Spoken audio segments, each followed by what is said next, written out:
¿Cómo les va?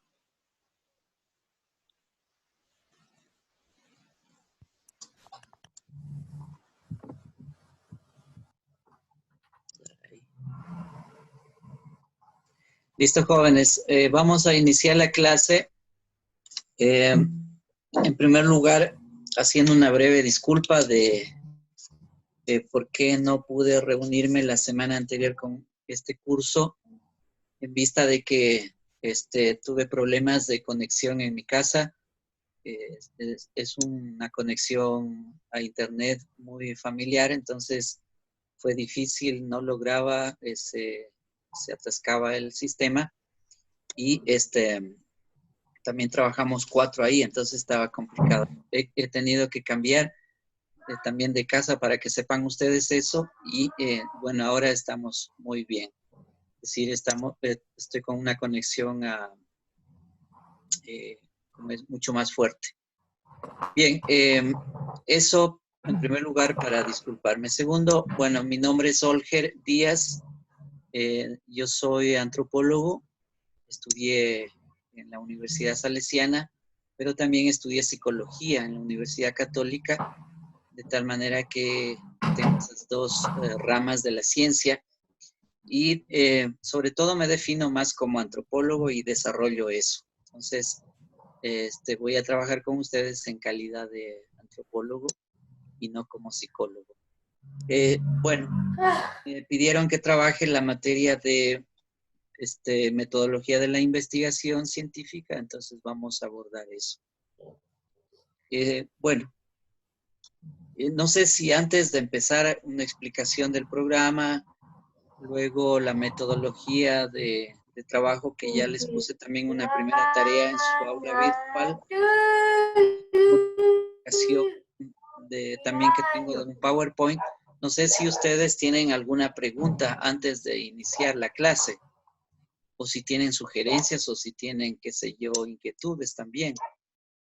¿Alguien que de pronto pueda preguntar algo?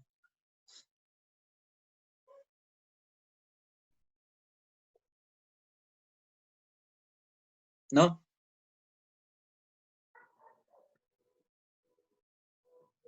Creo que no.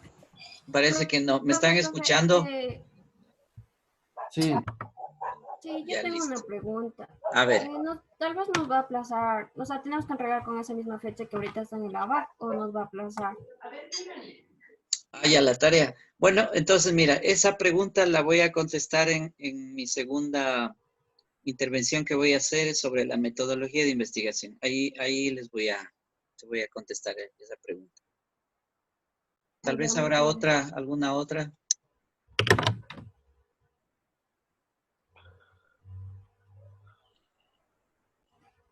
Bien, en vista de que no hay, empiezo presentándoles rápidamente el curso, que es lo que vamos a trabajar.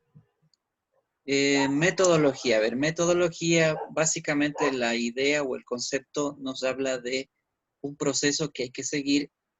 Metodología significa calidad de método o métodos también. Entonces, de método viene metodología, es decir, el conjunto de técnicas, de herramientas que se pueden seguir en un proceso. A eso se refiere con metodología. Y de la investigación, pues la investigación tiene que ver fundamentalmente con la búsqueda, con la heurística. La heurística es la actitud y el hecho de buscar, de encontrar explicaciones a la vida, a la realidad. En ese sentido se habla de la heurística, de encontrar hallazgos también. Bueno, entonces la investigación tiene que ver con la heurística, con la búsqueda, con el encuentro de hallazgos. El programa tiene 4 unidades. La primera unidad trata sobre las bases epistemológicas de la ciencia. Episteme significa conocimiento. Epistemológico, es decir, es el tratado de ese conocimiento, el tratado de la ciencia. Ya vamos a hablar que también hay otra forma de referirse al conocimiento que no es necesariamente epistemológico, sino más bien ontológico. Ontológico se refiere, en cambio, al estudio del ser de las cosas. las cosas como son, los hechos, la existencia misma como es, y no como quisiéramos que fuera, ni como desearíamos que fuera, sino cómo son las cosas. En ese sentido se refiere a la ontología y es una manera también de conocer. La segunda unidad trata sobre los tipos de investigación, es decir, hay varias formas, maneras de cómo nos acercamos, nos aproximamos a la investigación científica y todas son importantes, solo que hay que articularlas entre sí. La tercera unidad habla sobre el método científico. Fundamentalmente hemos heredado el positivismo de la ciencia en el pasado hasta el día de hoy, y esa es una visión. Pero existe otra manera, esta que ya les estaba diciendo, de lo ontológico, de cómo conocemos a partir misma de la realidad. En el PowerPoint que voy a explicar luego, pues ahí encontramos esa explicación también, esa vía ontológica. Bien, lo que nos interesa aquí en el método científico es cuál es el proceso que se sigue en la ciencia para hacer investigación. Las sociedades avanzan, crecen, se desarrollan a partir de la investigación. Por eso es muy importante la investigación en el estudio, en todas las áreas de la ciencia, como también en los procesos de educación, y no se diga en la universidad. Entonces, solo así se desarrollan y se han venido desarrollando las sociedades en los últimos siglos. Cuanto más ciencia han desarrollado, más desarrollados se han vuelto también. Entonces, en ese sentido, significa el método científico. Y por último, tenemos la unidad 4, que trata sobre las técnicas y las herramientas de investigación. Se habla de técnicas, las técnicas siempre son formas reales, auténticas, y maneras de proceder, de cómo hacer, ejecutar, realizar ciertas cosas, de cómo hacer objetos o de cómo seguir un proceso para alcanzar un logro. En ese sentido se habla de las técnicas, y las herramientas pues son los instrumentos. Hay que tener una caja de herramientas. Es como el carpintero, pues para ser carpintero y fabricar sillas, mesas, etcétera, pues tiene que tener una caja de herramientas que le sirven para ese fin. Entonces, lo mismo pasa con la ciencia y la investigación, es decir, el investigador debe tener una caja de herramientas que le sirven para investigar. Y si estamos en la psicología o si estamos en la antropología o en la sociología, pues hay también herramientas específicas adecuadas para eso. Y en el ámbito de las ciencias sociales en general, pues hay una caja de herramientas comunes para todos. Y en ese sentido, ¿cómo vamos a aprender nosotros ciertas herramientas? Bien, eso entonces en cuanto al programa analítico. En cuanto a la metodología, y aquí es donde voy a contestar también la pregunta que me estaban haciendo, la metodología que vamos a seguir en este curso. Bueno, ustedes tienen incorporado en su aula virtual un conjunto de rúbricas de evaluación. Una rúbrica es una matriz, es decir, es un modelo que nos sirve establecido con indicadores y con criterios que explican qué es lo que se quiere lograr. Los indicadores son conceptos o ideas, pero sobre todo conceptos que nos explican cómo hacerlo, y los criterios, en cambio, son más bien las formas en cómo se explica también lo que se quiere lograr a través de ciertos indicadores. Entonces, la matriz contiene pues indicadores y contiene criterios de evaluación. Entonces voy a conectar también en su pantalla la matriz que tengo prevista para que ustedes puedan tener más claro el asunto y yo explicarles. Miren, ahí en su pantalla aparece ya la matriz de evaluación que yo les estoy pidiendo y que ya les incorporé en su aula virtual para realizar la tarea. Bueno, ¿qué comprende? Miren esta matriz, la número 1, matriz número 1. Y esta es, y aquí empiezo a responder a tu pregunta que me hacías de cuál sería la tarea, el procedimiento, y por último también la fecha, que seguramente la vamos a cambiar una semana después. A ver, miren, la matriz que yo pido a ustedes es la matriz número 1, que dice evaluación de un proceso de investigación. Fundamentalmente aquí vamos a hacer un ejercicio de estudiar algunos textos que ustedes pueden buscar en su aula virtual, en su biblioteca virtual, porque ahora nos toca trabajar con la biblioteca virtual. Entonces pueden buscar ahí esta información. Otro elemento también para buscar información siempre son las bases de datos. La Universidad Politécnica Salesiana tiene bases de datos, compra bases de datos, mucha información para incorporarlos en las pestañas que la universidad les pone en su plataforma virtual y de la misma presentación de la universidad. Entonces, ahí ustedes van a encontrar bases de datos. Pueden ingresar a esas bases también para que busquen información relevante, información principal e importante. Bien, retorno nuevamente a la matriz de evaluación. Miren, la matriz número 1 dice evaluación de un proceso de investigación. Lo que ustedes van a hacer es un proceso de investigación siguiendo varios indicadores que les incorporo ahí en esa matriz. Primero, hacer una introducción. Es decir, la primera cosa que ustedes van a incorporar en su tarea es realizar una introducción. ¿Qué implica una introducción? Y aquí viene el criterio, cómo estoy definiendo qué es una introducción, qué se entiende por una introducción. Pues miren, para realizar una introducción siempre seguimos también un proceso, un camino es decir, una lógica para poder establecer de manera más sistemática. Es decir, sistemático significa que se sigue una lógica, eso es lo sistemático, y poder así enfrentar el tema que uno quiere abordar. Entonces, ante un tema, miren, ¿qué es un tema? Un tema, en primer lugar, es un conjunto de una o más variables, 2 o 3 variables pueden ser, que incorpore el tema de manera precisa. En otras palabras, diríamos que son conceptos concretos, conceptos precisos, claros, que nos sirven para identificar lo que uno quiere estudiar. Entonces, un tema es muy concreto y no es muy largo. Un tema puede tener entre 15 palabras a 40 palabras, aunque ya 40 palabras es demasiado. Generalmente yo uso entre 15 a 20 palabras la definición de un tema. Pero ese es un tema. Un tema es entonces un conjunto de variables que me ayudan a definir con precisión lo que uno quiere estudiar. Bien, ese es un tema. La introducción entonces. A ver, ¿qué es lo que requerimos para que ustedes puedan hacer su investigación primera? Es la primera que vamos a realizar.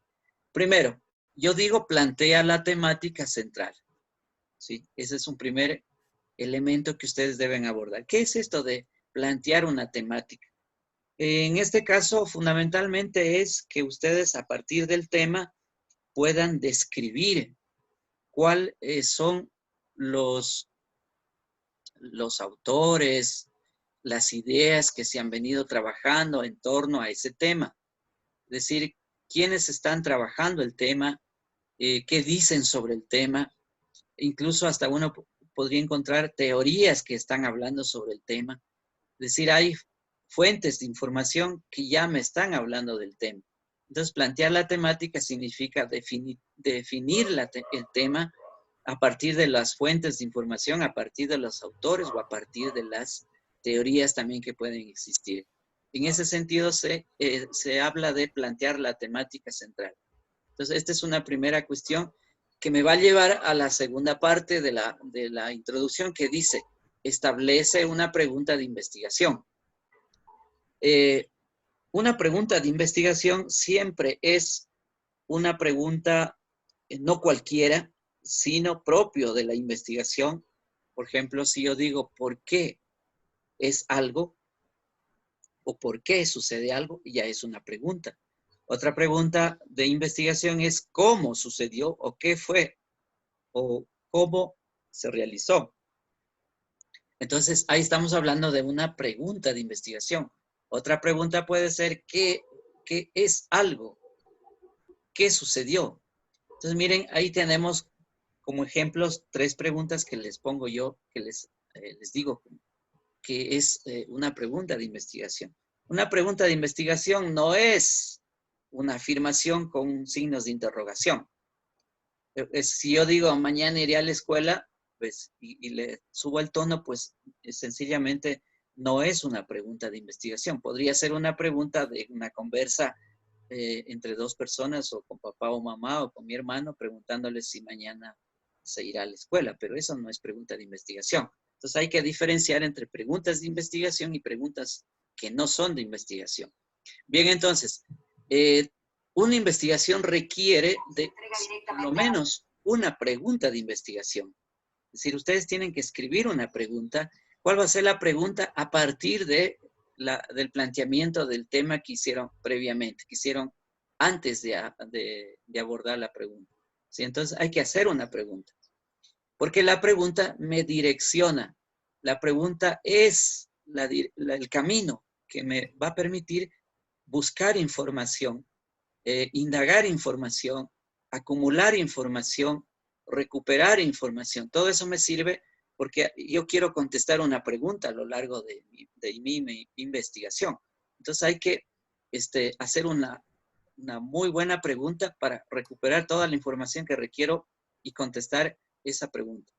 Bueno, una vez que genero la pregunta, paso al siguiente paso que dice formula un objetivo específico que conteste la pregunta. ¿Qué significa esto? Esto quiere decir que un objetivo, en primer lugar, es lo que el escritor quiere lograr, que se plantea él al final alcanzar. Ese es un objetivo. Pero aquí yo les incorporo otro elemento. Contesta la pregunta. O sea, el objetivo me sirve también como respuesta a la pregunta. Si yo me hago una pregunta del por qué, es decir, que es causal, entonces la respuesta también debe ser de acuerdo a la pregunta. Es decir, la respuesta a la pregunta es respondiendo al por qué. Es algo. ¿Sí? Entonces, el objetivo incorpora la respuesta a la pregunta que me formulé previamente. Ya. Y por último tenemos, presenta brevemente los conceptos centrales de la investigación. Esto indica que brevemente, en pocas palabras, ustedes van a decir qué conceptos van a desarrollar en el siguiente punto, que va a ser el que yo voy a hablar luego. O sea, o cuál va a ser la subtemática que van a desarrollar ahí, ¿sí? Entonces, a eso me refiero cuando digo brevemente, presenta brevemente los conceptos centrales de la investigación. Bien, entonces miren, en términos concretos diríamos que su introducción, cuando redacten su introducción, debe contener planteamiento de la temática, una pregunta central, un objetivo específico que contesta la pregunta y luego describe rápidamente los conceptos que va a trabajar o va a desarrollar en la siguiente parte. Y entro a esta siguiente parte. La siguiente parte dice desarrollo de contenidos. Entonces, ¿qué es lo que van a hacer aquí? Bien, el desarrollo de los contenidos fundamentalmente significa la argumentación. Es decir, si ustedes en la introducción se propusieron en el objetivo contestar la pregunta, miren, en el desarrollo del contenido de su trabajo, lo que tienen que es argumentar lo que se propusieran en ese objetivo. Entonces yo digo aquí, desarrolla y argumenta con absoluta coherencia el objetivo específico. O sea, tienen que argumentarlo, tienen que mostrarlo, tienen que probarlo, lo que sea, pero sobre todo la argumentación es importante en esta parte. Pueden ustedes dividir ese desarrollo en subtemas, ¿sí? En subtemas, bueno, subtema 1, subtema 2, subtema 3, los que sean, con tal de responder a la pregunta, ¿sí? Ya. El otro punto, el otro aspecto tiene que ver con las conclusiones de su investigación. Fundamentalmente las conclusiones se entienden como los resultados finales del proceso de su investigación. También se entiende como los hallazgos que encontraron producto de su proceso de investigación, de las lecturas que han realizado y las han escrito. Entonces ustedes obtienen una conclusión o unas conclusiones sobre todo a partir del objetivo que se plantearon. Por eso es muy importante la pregunta y el objetivo. Es decir, usted se hace una pregunta, la respuesta está en el objetivo también. Y eso es lo que hay que mostrar, bueno, cómo es que llegué al final, en términos de resultados, como producto de la investigación. Por último, tenemos las referencias bibliográficas. ¿Qué son unas referencias? Las referencias generalmente se refiere a las fuentes de información que uno ha buscado al inicio. ¿Se acuerdan que yo decía que hay que buscar información, hay que tener información, porque la información es la base, es la materia prima con la cual se trabaja en investigación? Si uno no tiene materia prima, sencillamente no se puede hacer investigación. O sea, hay que trabajar con materia prima, y esa es la fuente bibliográfica que aquí le llamamos referencia. La referencia es siempre una fuente de información que es utilizada, que es usada en mi proceso de investigación. ¿Sí? Entonces, ¿qué es lo que se requiere aquí? Ustedes por lo menos deben usar 3 fuentes o más fuentes relevantes para su proceso de investigación. Es decir, cuanto más fuentes bibliográficas tiene una investigación, más potente es su investigación, más profunda puede ser su investigación, y más el procedimiento también es profundo. El procedimiento que se hace, porque se analiza esa información, se sintetiza esa información, entonces la investigación va a ser mucho más profunda y mucho más relevante. ¿Sí? Entonces, ahora, ustedes deben utilizar estas fuentes bibliográficas según las normas APA. Las normas APA son unas normas que se han establecido primero en los Estados Unidos y luego en los países nuestros, en América Latina y en otras partes del mundo, pues en ciencias sociales se usa las normas APA. APA significa Asociación de Psicología Americana o de los Psicólogos Americanos. Ese es APA. Y bueno, y se ha estandarizado ese estilo para ordenar las fuentes de información que uno utiliza. Cuando digo ordenar, bueno, hay 3 maneras de entender eso. Por ejemplo, si yo copio textualmente el texto, una fuente, pues tengo que poner de manera obligada la fuente de información, porque esa copia no me pertenece, no es mía, sino que le pertenece a otra persona, a otro autor que ha hecho investigación y que ha seguido un proceso. Por lo tanto, éticamente, esa información pues es válida para esa persona, pero también puedo hacer uso yo, siempre y cuando tengo que textualmente copiar esa fuente y citar la fuente, es decir, citar el autor, quién es el autor. Para eso, pues la norma APA me indica cómo debo hacerlo. Otra manera de entender también y de referenciar la fuente bibliográfica es con el resumen. El resumen, ustedes saben que no es copia, pero es también la reseña de unas ideas que le pertenecen a un autor. Es decir, yo reseño las ideas de un autor, significa que estoy resumiendo esas ideas, por lo tanto no son mías tampoco, sino le pertenecen a ese autor. En ese caso, igual hay que poner la fuente de información, de dónde obtuve esa información. Y eso pasa por la norma APA. Otra manera también de citar una fuente y porque no me pertenece esa información es cuando parafraseo. Es decir, yo hago paráfrasis, es decir, no tomo al pie de la letra lo que dice el autor, pero puedo cambiar ciertas palabras, es decir, estoy dando a entender lo mismo al autor de otro modo, parafraseando esa frase o parafraseando el párrafo, etc. Entonces, miren, en el parafraseo igual, la persona lo que tiene que hacer es citar la fuente de información, de dónde obtuve esa información, porque no me pertenece, no es mía, y eso es un tema ético. Bien, y por último tenemos también cuando, en cambio, el autor que escribe, o sea, yo, o usted, o fulano de tal que escribe, y es su aporte, miren, eso queda pues como el aporte de uno, que es lo que analiza, lo que sintetiza. Bueno, y ahí en ese caso, pues no se escribe ninguna fuente, porque eso me pertenece a mí. Pero cuando he hecho análisis, cuando yo hago síntesis también de otras ideas, y eso es mío, ese es mi aporte. Entonces ahí en ese caso no utilizo las fuentes de referencia. Bien, por último tengo la portada. La portada también tiene un valor en vista de que las normas APA también me dice cómo debo escribir una portada, cómo debo presentar una portada. En ese sentido, entonces, ustedes deben también escribir la portada. Bien, eso es la matriz número 1 que yo les No vale. pondré en su aula virtual para que ustedes Venga, puedan trabajar con eso.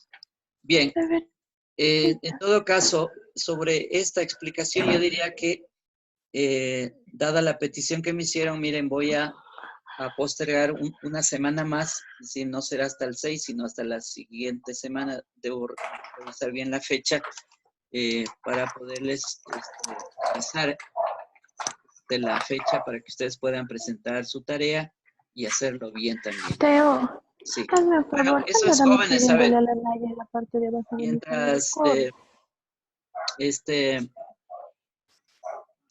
mientras explico esto, entiendo que a la ustedes Naya. tenían alguna pregunta. A ver, ¿hay preguntas sobre esto? A ver, para poder contestarla o para poder explicar mejor, para que ustedes puedan entender. A ver, digan.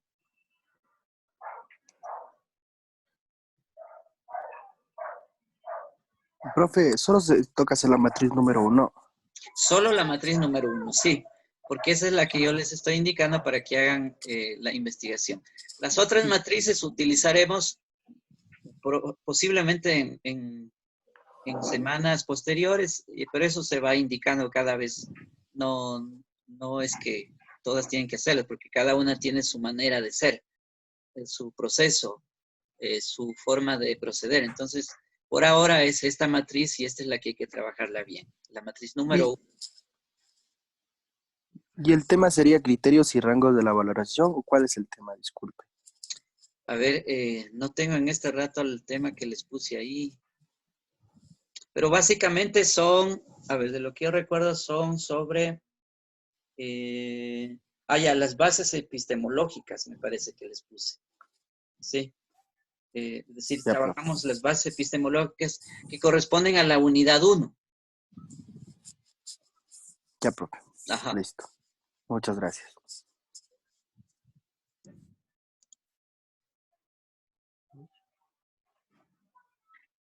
Dicen, Sí. disculpe, ¿dónde puede encontrar ese archivo que usted dice de las matrices? Está incorporado en tu aula virtual, es decir, si tú abres el mensaje que les puse de la tarea, ahí está ubicado el link que dice rúbrica de evaluación. Ahí puedes descargar.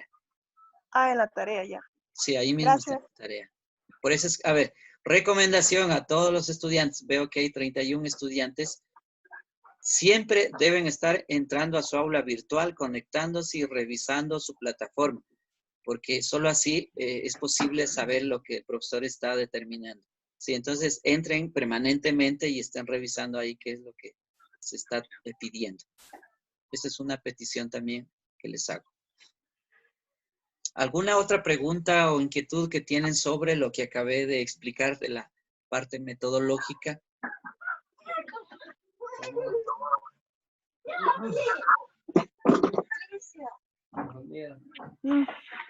Dame. Dame. ¿No? Profe, Sí. profe, o sea que entre más pues se podría decir, de bibliografía, entre tres, por ejemplo, entre 3 libros o más libros sería mejor, ¿no es cierto? Teníamos más fuentes y sería mucho mejor y más factible la investigación y tendríamos mejor nota, se podría decir. Sí, eso es así porque, es decir, cuanto usted mejor investiga, más fuentes de información tiene, mucho mejor va a ser su proceso de investigación. En cambio, si solo tiene uno, por decir una fuente, en general uno puede decir, el estudiante lo que hizo es resumir ese libro y nada más. Incluso así tengas 2, podría uno decir que resumió el libro y nada más. Pero cuanto más fuentes tienes, tu investigación es mucho más contundente, más argumentativa, aunque también hay que considerar que cuando uno lee un libro, siempre se hace lo que se llama lectura inmanente.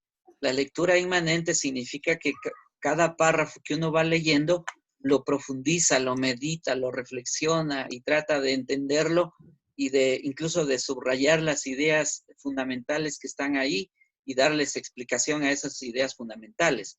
Yo, por ejemplo, trabajo mucho con lecturas inmanentes, que se llama, cuando trabajo con autores. Pero bueno, esa es toda una metodología que hay que aprenderla. Pero en este caso, para el proceso de ustedes de investigación, lo que quiero decir es que cuanto más fuentes tienen, mejor su proceso de investigación, porque van a argumentar y tienen mejor sustento lo que están escribiendo. Por eso es. Ah, ya. Gracias, profesor, nomás. Bueno.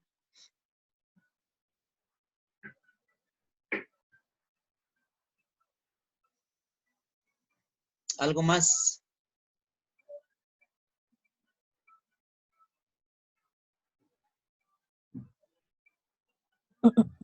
Profe, yo quería avisar que creamos un grupo de WhatsApp y en el chat del Zoom está el link para que todo el mundo pueda entrar. Ajá. Bueno, yo creo que es bueno que haya el WhatsApp para podernos comunicar, o sea, alguna cosa que ustedes tengan que preguntar, pero sobre todo el aula virtual es para eso, pero por ejemplo ahora para la conexión o alguna cosa sí es importante. ¿Cómo le tienen creada el WhatsApp? ¿Con algún nombre Está especial? como metodología grupo 8. Metodología, pero no tengo yo ese aquí. En el chat de aquí del Zoom yo puse el link. Si quiere le vuelvo a mandar. ¿Por qué no creas allá? Cuando me mandes un mensaje, ponme ahí, es decir, metodología de investigación y con eso ya quedaríamos listos para cualquier comunicación. Ya. Profe, ¿y cuál es su número de teléfono? ¿Es la contraseña que nos Sí, puso? estoy usando así porque es más fácil para mí y para ustedes. Entonces, mientras el sistema me Ya, permita, yo profe, creo que voy gracias. a utilizar esa contraseña, el número de teléfono. Ya. Si no hay otra cosa, miren, quiero explicarles, o sea, empezar más bien, hacer una breve explicación de la metodología de investigación, a desarrollar algunas ideas. A ver, estamos a las 11:44, podrían ser unos 20 minutos y con eso terminaríamos la clase. Entonces voy a explicar algo para hacer una introducción y continuar luego en las próximas clases con esta explicación también. Bien, a ver, entonces voy a ponerles un PowerPoint para que ustedes lo tengan ahí a la vista.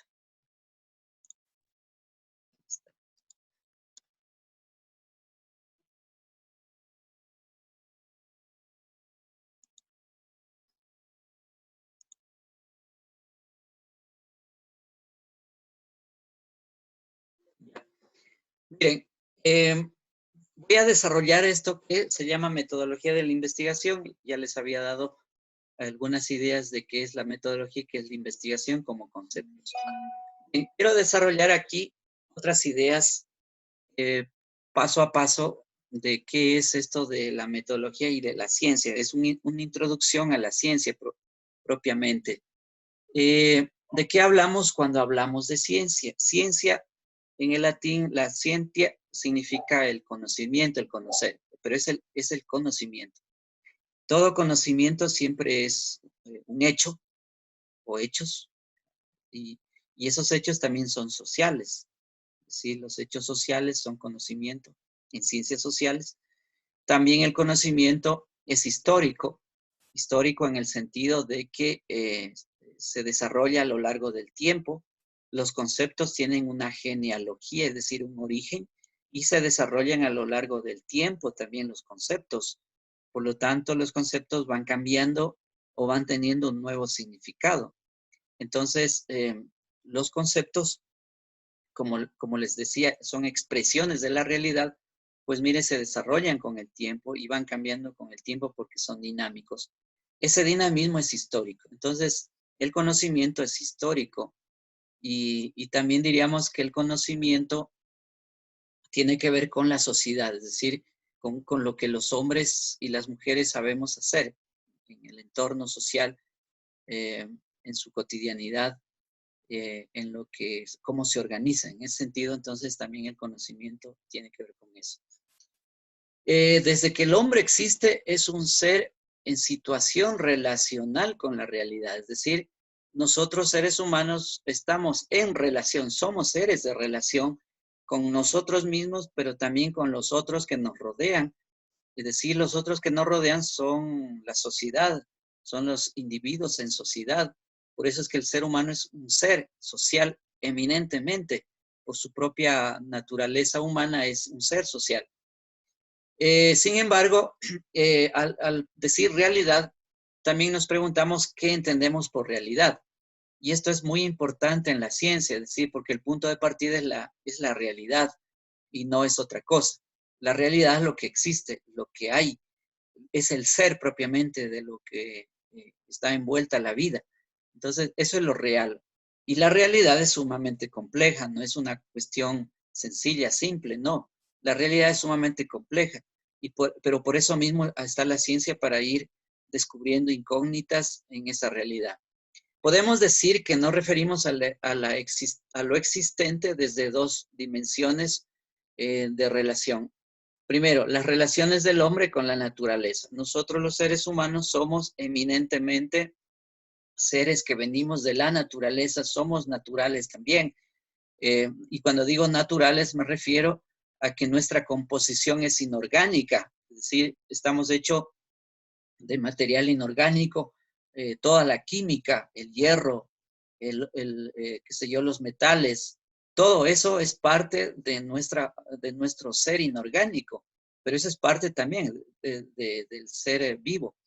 Entonces, todo eso tiene que ver con la naturaleza. Otro elemento también de la naturaleza es el ser orgánico, es decir, seres que nos reproducimos, seres en dinamismo, en cambio, pero que estamos hechos de materia viva. Entonces, eso es parte también de lo natural. Entonces, cuando decimos relaciones del hombre con la naturaleza, básicamente son las relaciones que se establecen entre el ser orgánico, el ser inorgánico, y eso es naturaleza.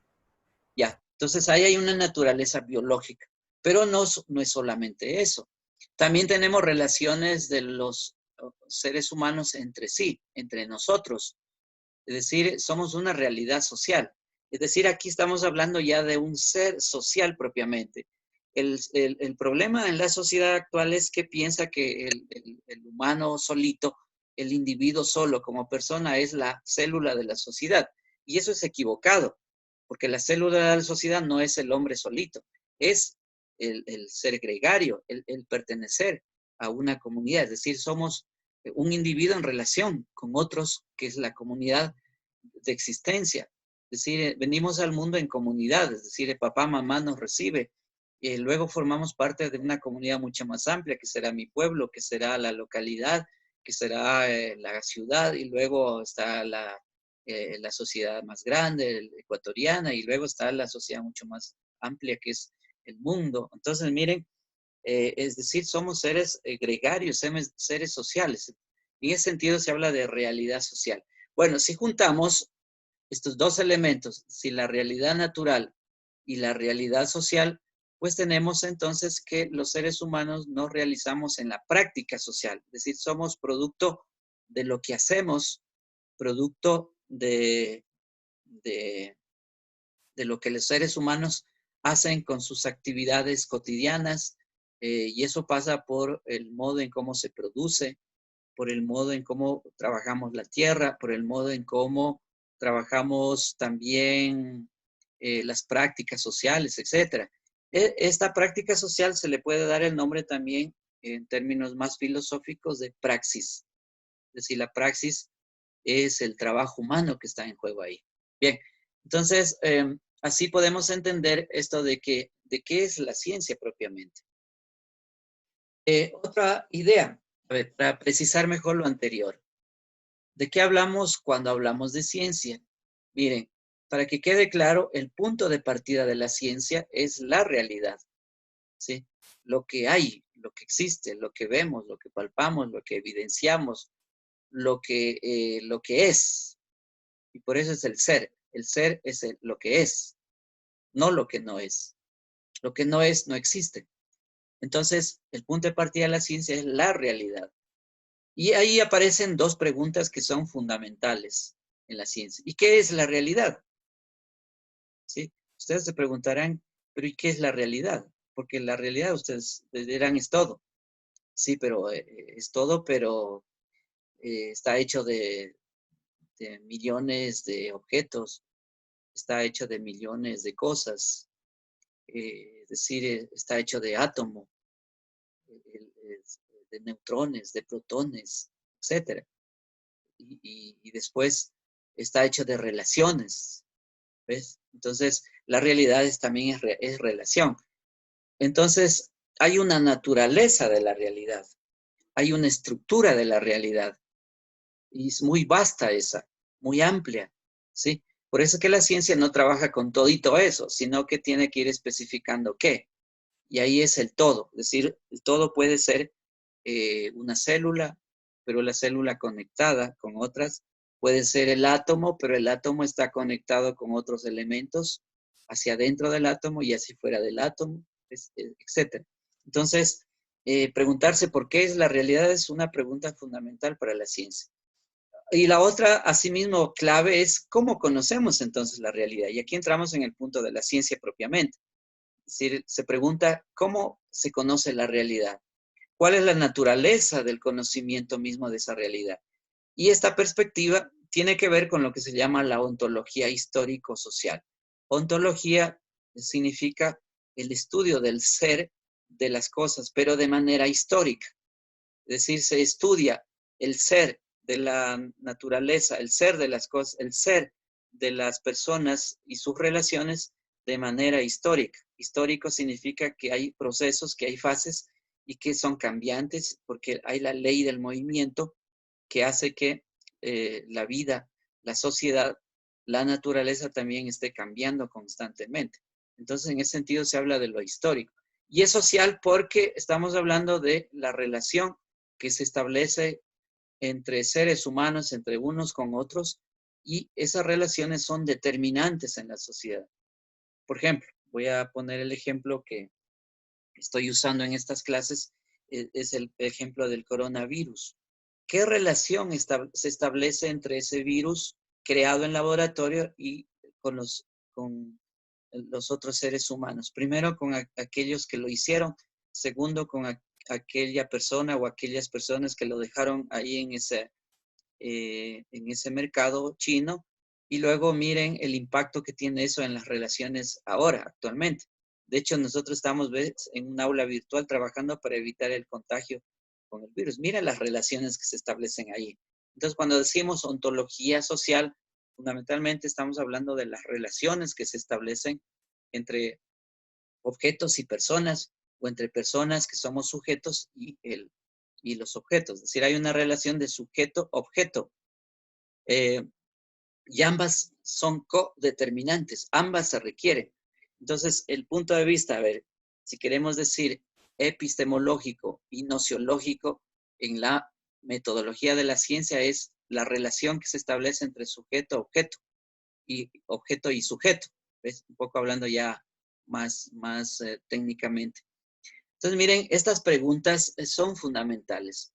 Yo no sé si hasta aquí, a ver, de lo que he dicho, porque es mejor ir despejando interrogantes de ustedes antes de ir pasando más adelante. ¿Hay alguna pregunta que tengan hasta aquí en estos dos slides que les he pasado? No, profe. No. Bueno, entonces vamos a continuar. A ver, no, profe. Ya. Ahora, maneras de relación con la realidad. Las maneras o los modos significa que no todo es igualito, sino que hay formas en cómo nos relacionamos con la realidad. Los conocimientos científicos surgen de la práctica social. O sea, lo que los hombres sabemos hacer, lo que los hombres y mujeres hacemos en la vida real, en cómo fabricamos, en cómo nos relacionamos, en cómo establecemos formas de hacer, de pensar. En ese sentido, es la práctica social. Por eso es histórica. Pues, histórica en el sentido de que se siguen fases, se siguen procesos. Y los procesos tienen un inicio y tienen un fin. Por eso es que el ser humano siempre está empezando, terminando y vuelve a empezar. Por ejemplo, ahora, con el coronavirus, creo que estamos terminando una fase del capitalismo y seguro que empezamos una nueva fase del mismo capitalismo, solo que remozado. Un capitalismo probablemente reformado, que será más contundente probablemente en las sociedades, porque decir esto nos pone dentro de una conciencia común, una conciencia social, comunitaria a nivel global. Es decir, desde hoy en adelante seremos otros para bien y para mal. Entonces, miren, ahí vamos a ver que entonces hay unas relaciones y hay unas prácticas sociales. Bien, pone en relieve 3 modos de relación del hombre con la realidad. Primera forma, primer modo de trabajar, o los modos de trabajar, los modos de hacer. Es la actividad mediadora de las relaciones con la realidad.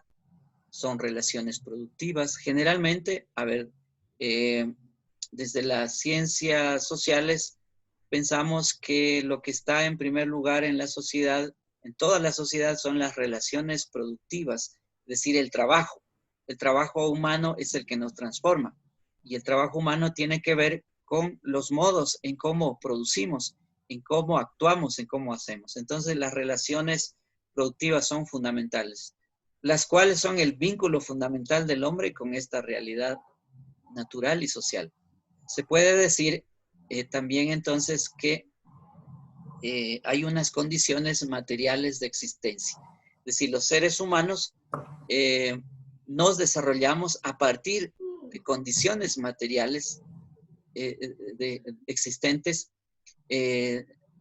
condiciones en las cuales fabricamos instrumentos. Todos los seres humanos, desde cuando apareció el hombre hace 3,2 millones de años sobre la Tierra, empezó ya a utilizar materiales, aunque sean simples, a fabricarlos, hasta a la alta tecnología que tenemos hoy, que el ser humano ha desarrollado, y que con esa tecnología incluso podemos ir al espacio, a hacer investigación en Marte. Se está haciendo investigación ya del Sol, se está haciendo investigación de los planetas, de las galaxias, etcétera. Es decir, miren hasta dónde ha llegado la tecnología. Pero también ustedes ven que se ha llegado a la tecnología de la muerte, como por ejemplo el coronavirus, una tecnología para matar y matar poblaciones enteras. Entonces, miren, esas son condiciones materiales de existencia también. El conocimiento no se produce en una persona aislada, sino en unas personas conectadas entre sí, en unas tramas sociales, en tejidos sociales. Miren, cuando se rompen los tejidos sociales, el ser humano empieza a aislarse, como ahora. Miren, ahora el hecho de estar enclaustrados, de estar cada uno en su casa, rompe con los tejidos que se han venido construyendo a nivel de sociedad. Es decir, el miedo cunde. Ustedes ven que los medios de comunicación también están incitando al miedo, provocando el miedo con información incluso no valedera o incluso de lo que llaman oficial, pero que es una comunicación o información que está de algún modo tergiversando la realidad misma. Entonces miren cómo hay tramas sociales, hay tejidos sociales que se van rompiendo también. Yo ponía eso como ejemplo porque el conocimiento se hace en conjunto, es decir, con unos y otros. No es el hombre aislado o la mujer aislada que produce el conocimiento por sí mismo, sino en conjunto. Por eso es importante el hecho de trabajar en grupo, porque eso nos permite socializar lo que pensamos, lo que hacemos también, y la manera en cómo lo hacemos. El ser humano es un ser social mediado por el trabajo. Miren, aquí esta es una frase muy importante, porque solo y a través del trabajo los seres humanos nos hemos venido haciendo desde cuando nos forjamos hasta el día de hoy. Y sobre todo en las últimas décadas, el trabajo a través de la tecnología ha sido muy vasta y cómo nos está cambiando para siempre las relaciones con el trabajo humano. Entonces, el crecimiento del ser humano está en el trabajo. El desarrollo del ser humano está en el trabajo humano. El avance del desarrollo humano está en el trabajo. La realización del ser humano está en el trabajo. Por eso es que el trabajo es fundamental en las sociedades. Una sociedad que no tenga trabajo para que se realice ese ser humano, sencillamente entramos en un proceso que se llama de alienación, de enajenación.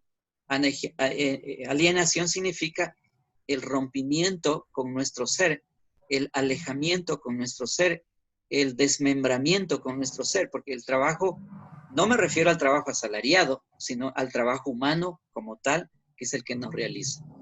Si todo trabajo humano que realiza el ser humano, pues permite que esos seres crezcan y se desarrollen en la sociedad.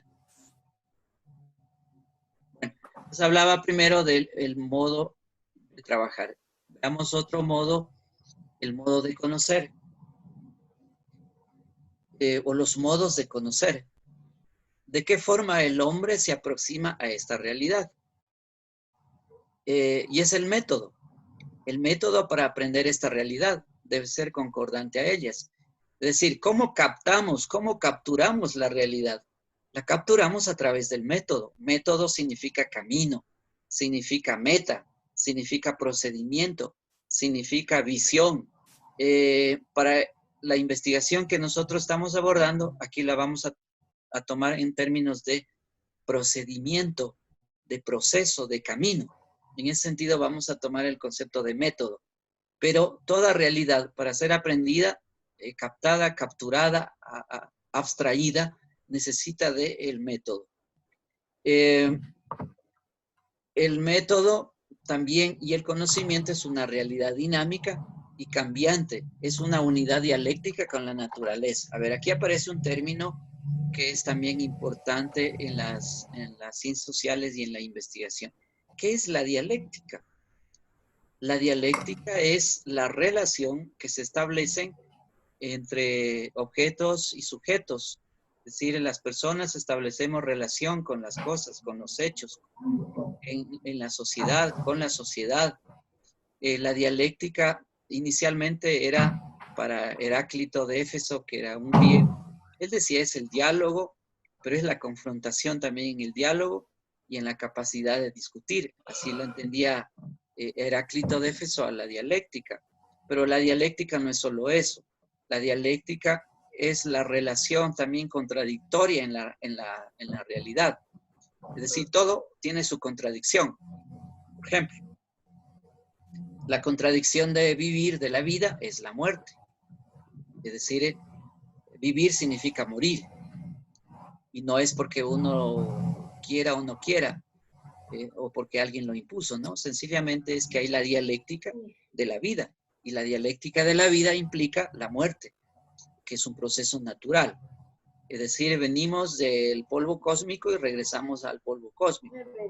Como bien decía la Biblia en el Génesis, polvo eres y en polvo te conviertes. O sea, somos materia y regresamos también a la materia, pero también somos energía y regresamos a la energía. Es decir, somos materia y energía. Entonces, miren, la dialéctica en realidad es la relación contradictoria que se establece en la realidad social y en la realidad de la naturaleza.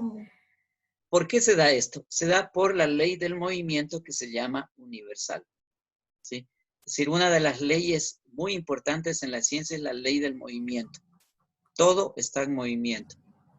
Nada es estático, nada es inmóvil, sino que todo está en completo dinamismo.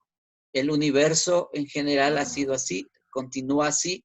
La Tierra está en un movimiento de, imagínense, de 1.600 kilómetros por hora.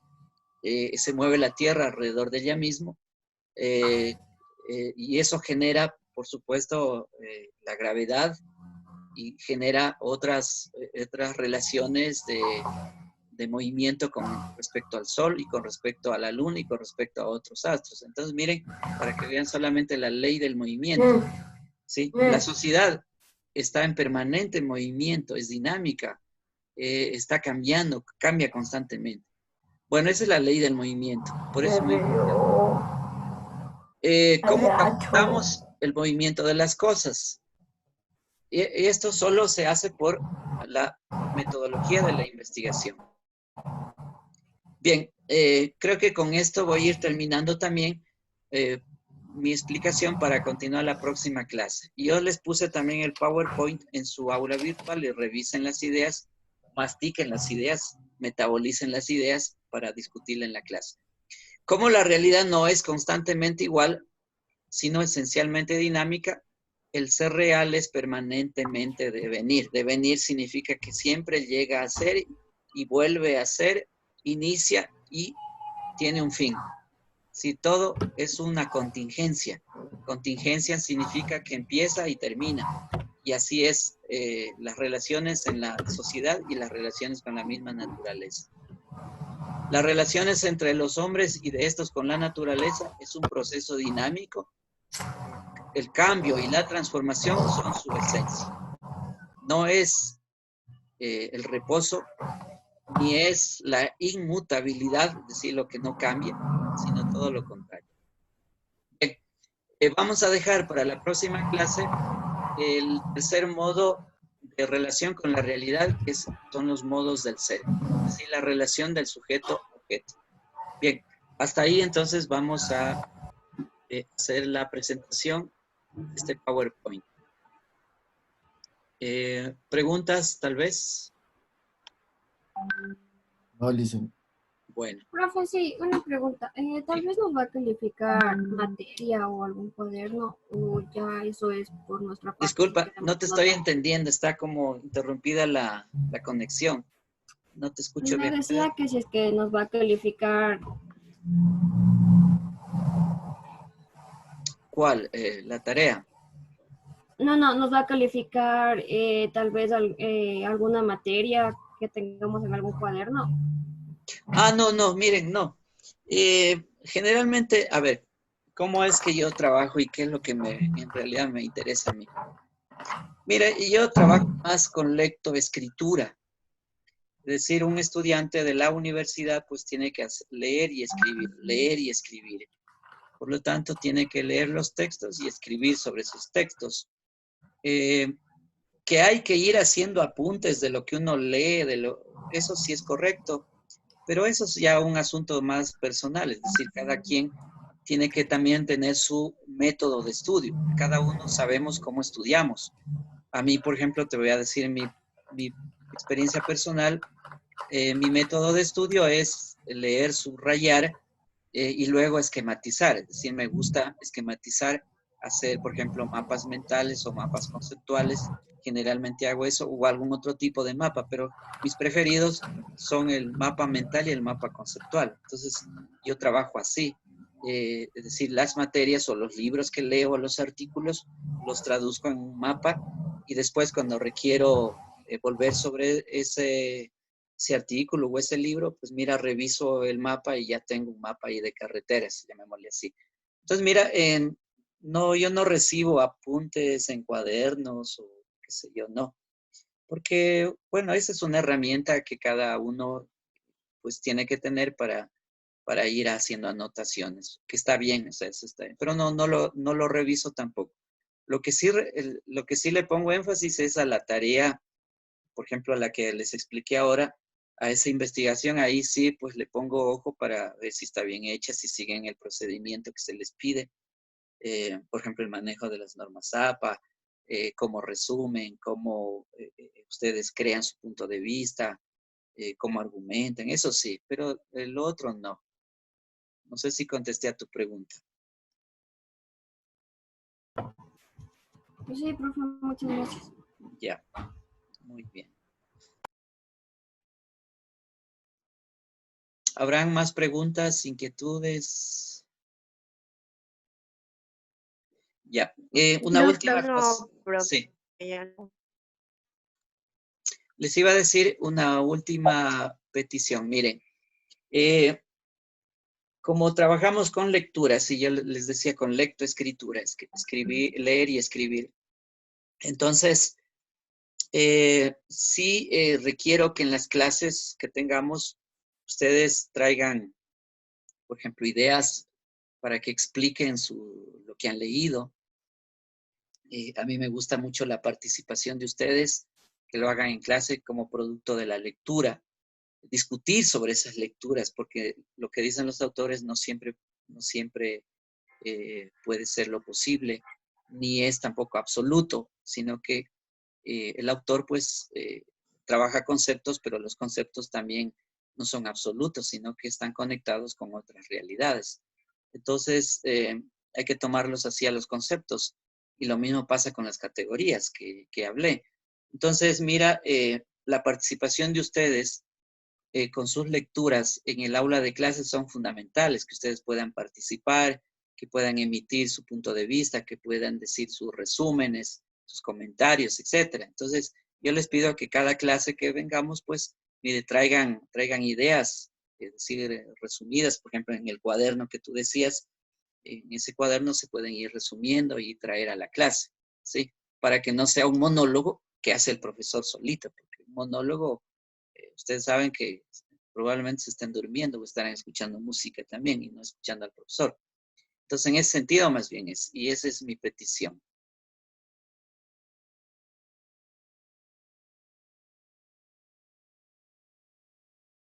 Bueno, profe. Bueno, jóvenes, si no tenemos más inquietudes, vamos a ir terminando la clase, cerrándola, y cualquier inquietud, pues pueden también hacerla al WhatsApp para ver cómo les puedo responder yo.